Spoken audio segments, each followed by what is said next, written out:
Hello, it's Wednesday, March 15th. It's about 3:30 in the afternoon in Hot Springs. Arrived yesterday around noontime to sit out the snowstorm that the northeast mid-Atlantic states received.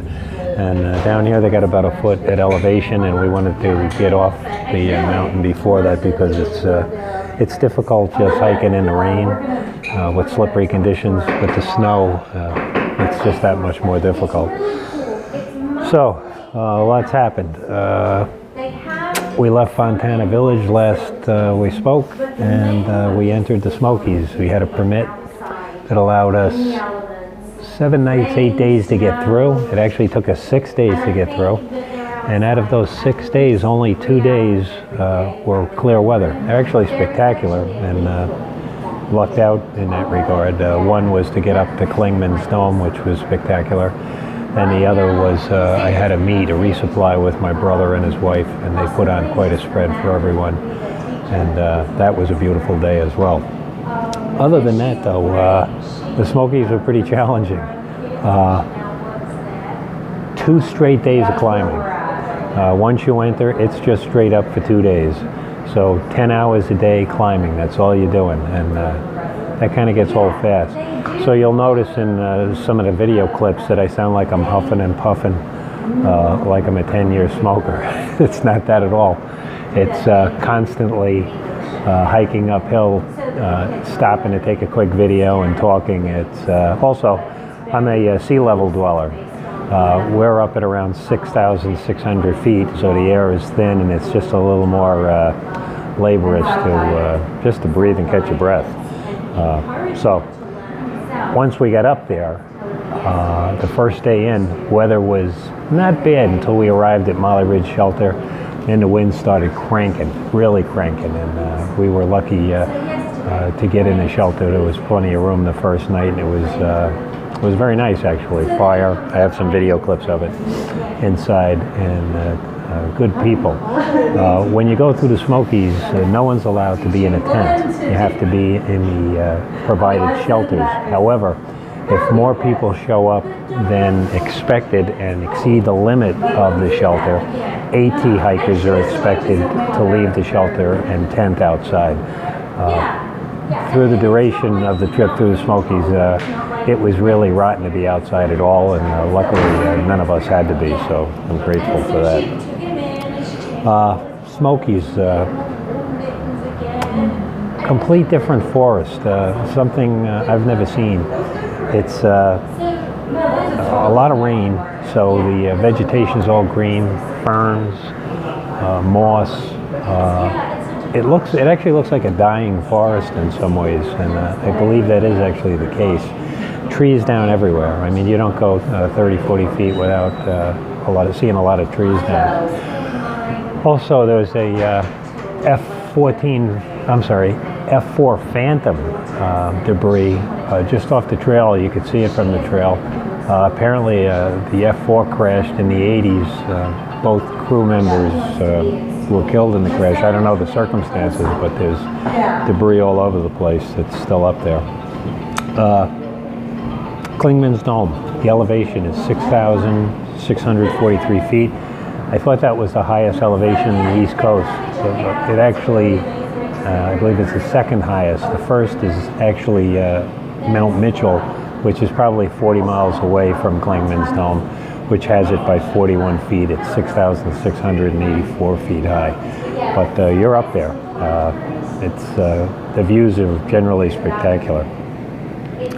After midway through the park, that's when I met my brother for the resupply, and him and his wife put on a lot of food. We enjoyed probably 3 hours we spent with them, resupplying, stuffing our faces, and just meeting a lot of people.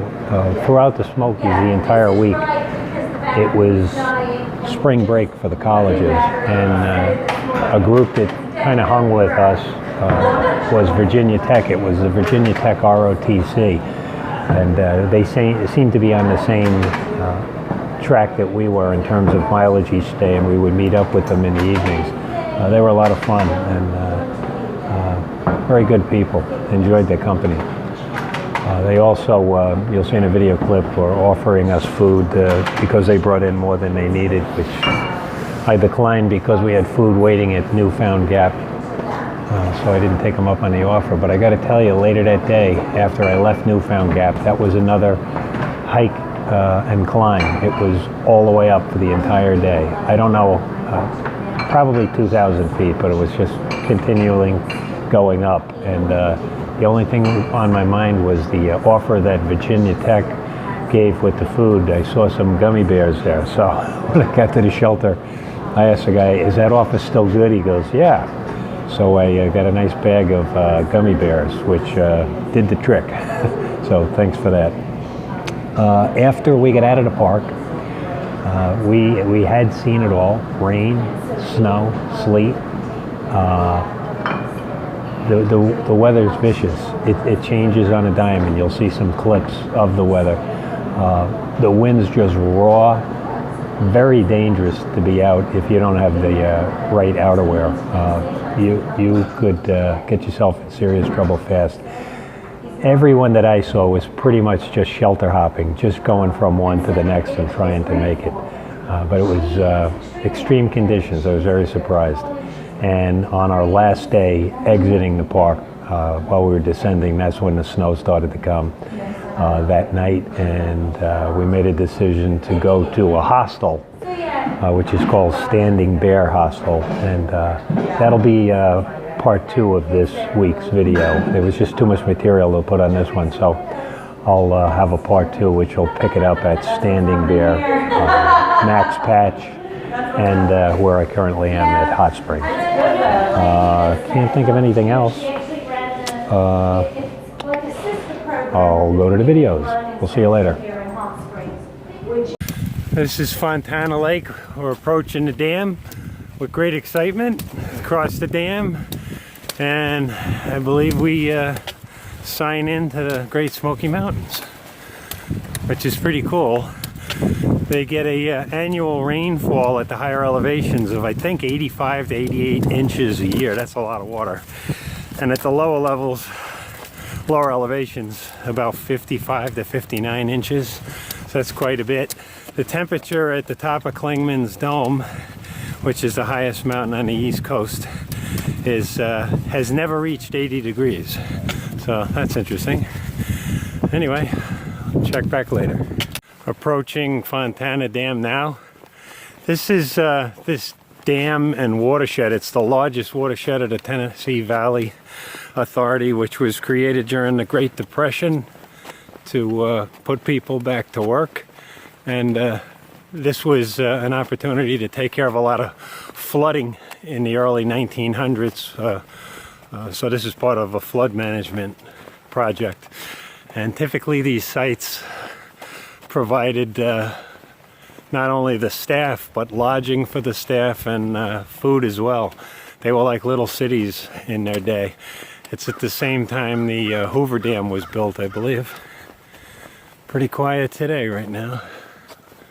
See what's out here. And the dam itself is actually part of the trail, as you can see. Water level is very low, but as we've seen ourselves in northern Georgia and up till here, it's been very dry, and they've had these fires going since last fall. Beautiful though. Looks like there's a visitor center.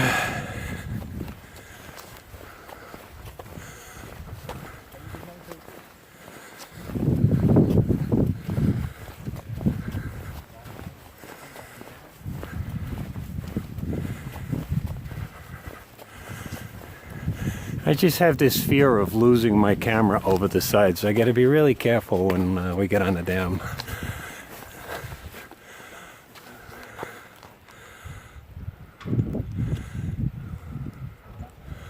Okay, onward.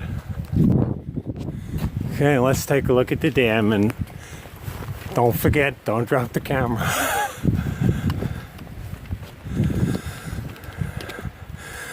Here's the dam. I think we can get a better view down further.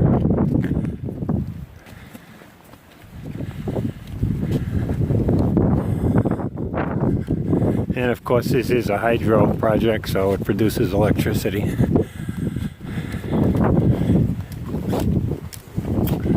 Pretty neat. Looks like a heck of a ride down.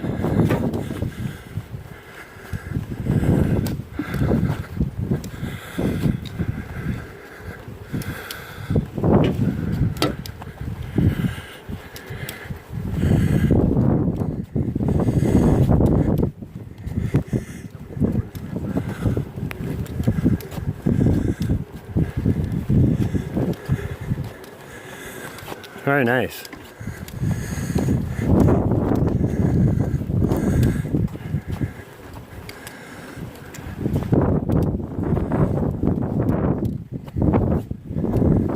And I just want the bears to know in the Smokies that Jay and Alex have all the honey. I do have honey. I don't have anything. See you when we get there. This is the Molly Ridge shelter. It's the first shelter in the Smokies.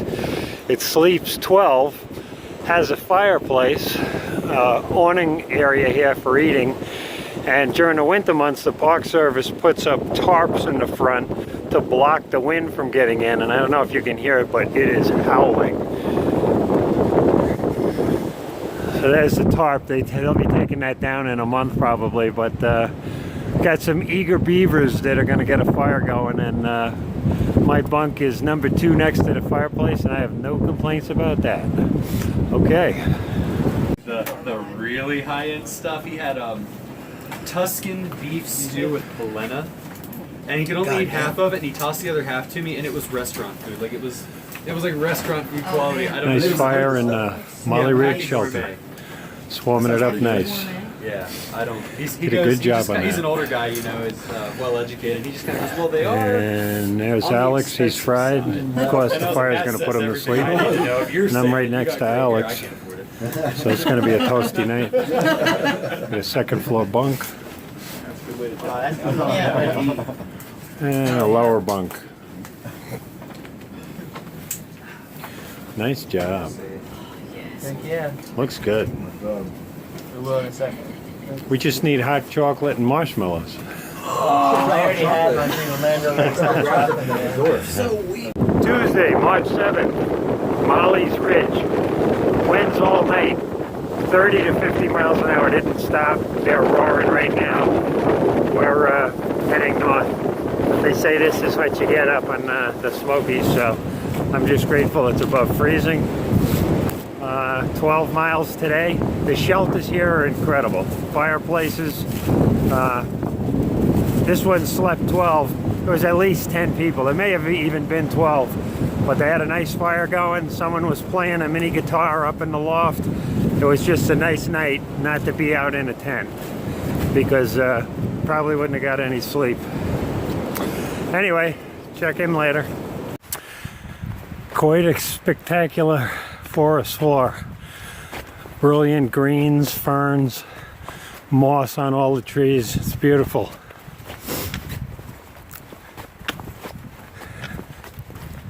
Two miles from Klingman's.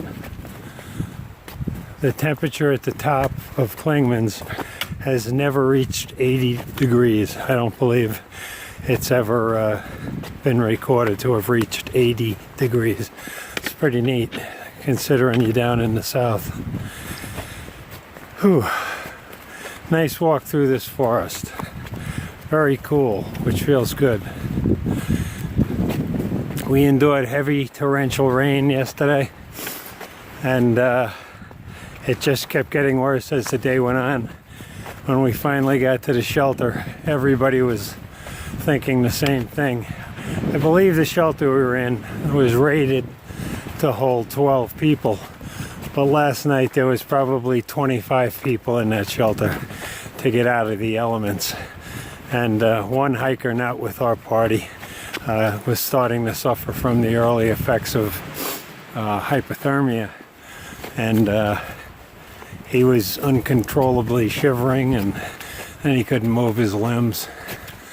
But they got a fire going inside and helped him into some dry clothes and some food. But the number one cause of death in the Smoky Mountains isn't bear attacks, it's hypothermia. And all you need is wind, cold, and wet for that to happen. And yesterday we had it all. Winds were gusting at times to 50 miles an hour. The winds never stop up here. At some time it started sleeting, so you're getting impacted with ice pellets. But it's just very violent weather. So it lived up to its promise in that regards. Today is spectacular. And we're trying to dry out clothes and get to that site on the top of the mountain. So I'll check in later. Klingman's Dome finally has a spiral staircase that goes just over the tree canopy. So you think they'd have an elevator though, but oh well. Okay, going around the spiral. That was a tough climb.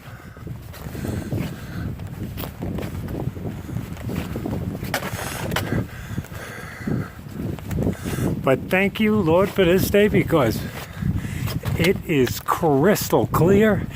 And if we had to come up here under any other conditions, that would have been rotten. So it's perfect.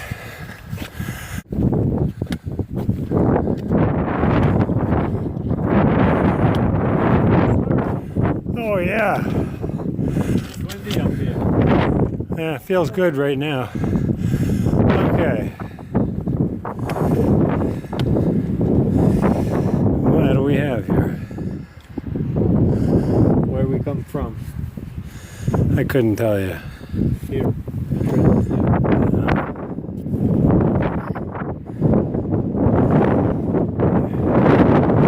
Whoa! It is windy. Okay. Check out this view. And don't lose the phone.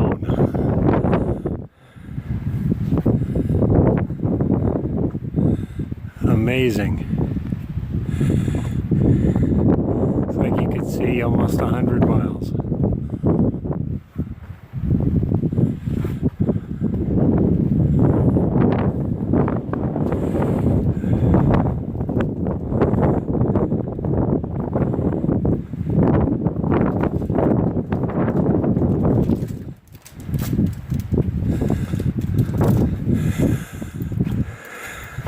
Come some people up the ramp. And I'll take some photos now. Check it out. Just me. It's the morning of March 9th. Beautiful day. It was cold last night, but a fireman from Mississippi stayed the night in this lodge that we did and made the best campfire we've had since we've been here. A lot of hikers here from Virginia Tech because it's spring break and they have trips coming out here if people want to sign up. So we're meeting them all over the trail, but nice group of people. And we all seem to be moving in the same direction. Cruise Control, the guy from Saratoga, stayed on Klingman's last night to watch the sunset and then hiked down to this cabin, I guess around 8:30. When I got up this morning, I saw him outside in his sleeping bag. And that was quite a hike to do alone because it was very treacherous with the ice. And he had a handheld flashlight, but he said he stuck it under his ski cap and it worked out for him. So, very nice cabin. It's the most remote cabin and the most remote wilderness I've seen here. It was a half a mile in off the trail just to get to this cabin, and it was like you're on the set of The Hobbits with the vegetation that's back here.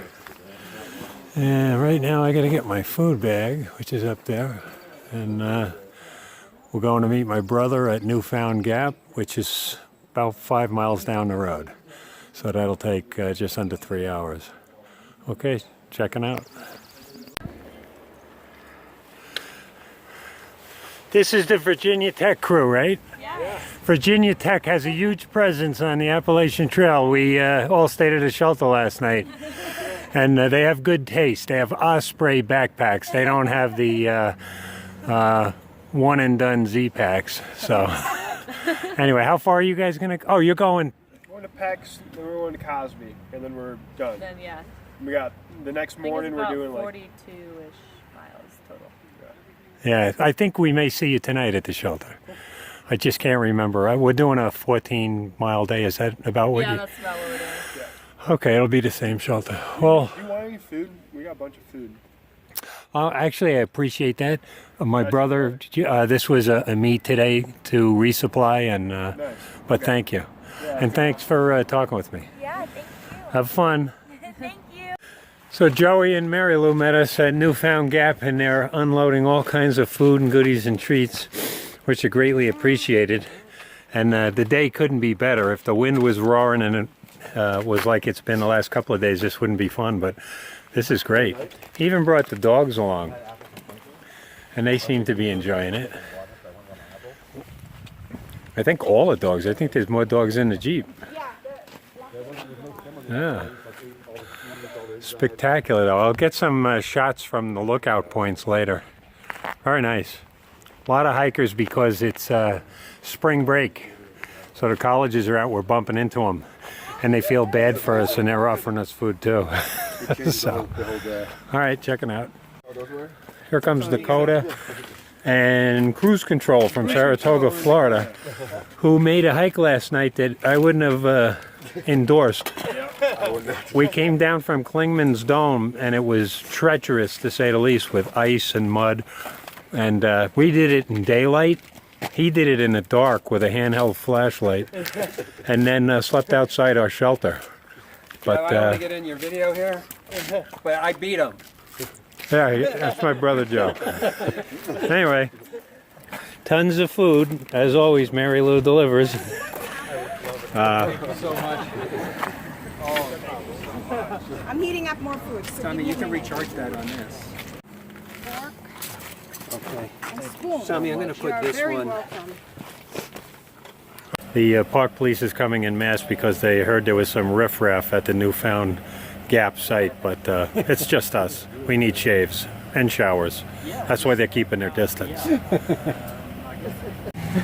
6 weeks, 3 weeks, whatever it's been. Yeah, I checked last night. It looked like there Really was about 60% chance or so. We haven't gotten reliable forecast about anything, weather, how far something. Seems like maybe 30%. Oh, you're almost there. You're almost That's not too bad. That's Yeah. one more hill. At Yeah. any given So far, it seems like any percentage means rain. Any chance of rain means rain. So it's- especially up top. yeah, and then you get icy rain. Got a little bit of that 2 days ago. 2 days ago, we had that rain and wind, and we went to, I forget the shelter, but Yeah, it was packed. there was between 22 and 25 people there because it was. From the lake, right? That's correct. Yeah. You didn't say shuck stack, did you? No sugar. Okay. I don't think it was Shucksack, Oh, no, I'm good. No, it wasn't Chuck's. but it was a dangerous to be out. 22 in there. So 113. 113. Yeah, which one? Oh, Molly's Ridge. Yeah, Molly's Molly's Ridge. Yeah, we were all. Yeah. 22, 23 in there. Yeah, we were piled in there. I mean, It's no, just pouring rain. we couldn't like, keep anybody just out. packing Yeah, it was people in. miserable outside. And I was amazed at how civil it was. Yeah. You couldn't walk once you got into your sleeping slot. That was it. No bathroom runs or anything. I Yeah. think that's actually we just couldn't get a fire going. Couldn't get anything. It's just like top. Yep. That's the wildest I've seen so far. Yeah. How are they looking as far as food storage issues? Do you have any of those? Everything seemed to run. I mean, everything. They're all the.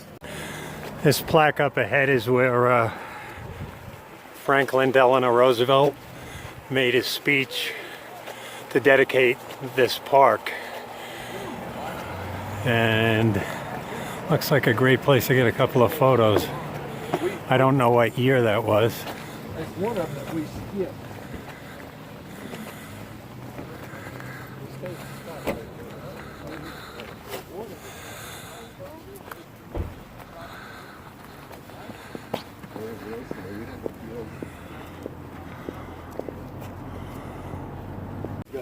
Yes, we're almost there. Look at this, Katahdin, Maine. 1,972 miles. Yeah, we're almost there. Friday, March 10th. The winds are roaring. It poured all night, and snow tomorrow. So the Smokies has come true on the weather. It's vicious. Oh well.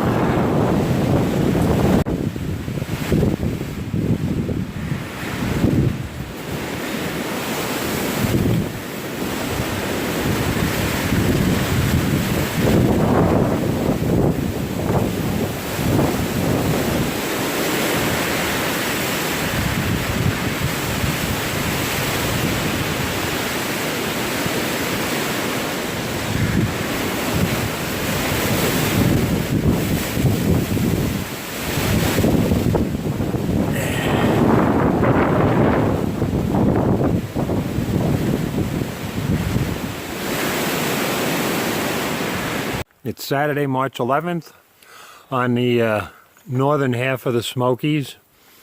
Snow just started pretty heavy. It was flurrying all morning. 1 to 3 at the low elevations and 3 to 6 at the higher elevations. So we're not going to get out of the Smokies without getting it all. We've had hail, sleet, rain, wind, and looks like a snowstorm. They have a winter storm watch here in the area. See you later. Beautiful waterfall here. I could stay here all day.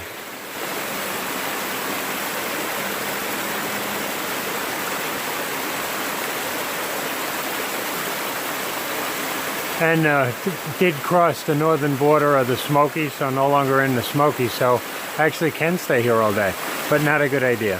See you later. Came off a trailhead, weren't sure where the trail continued, and there's a white blaze painted on this bridge. And so the bridge is part of the trail, and as we get on the deck of the bridge, there's more white blazes and the AT sign. We'll be crossing the first interstate of the trip. It's Interstate I-40, and I believe we'll be going under it.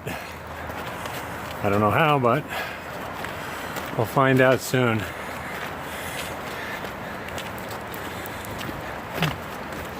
Beautiful creek here.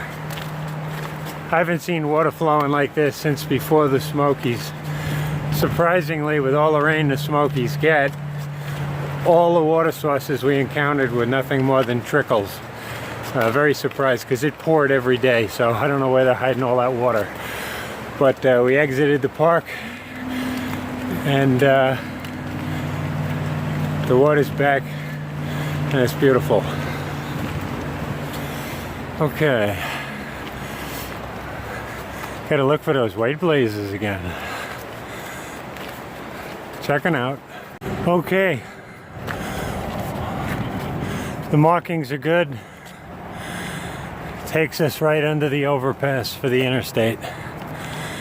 Knoxville, Asheville, I-40, east and west. But we're going this way.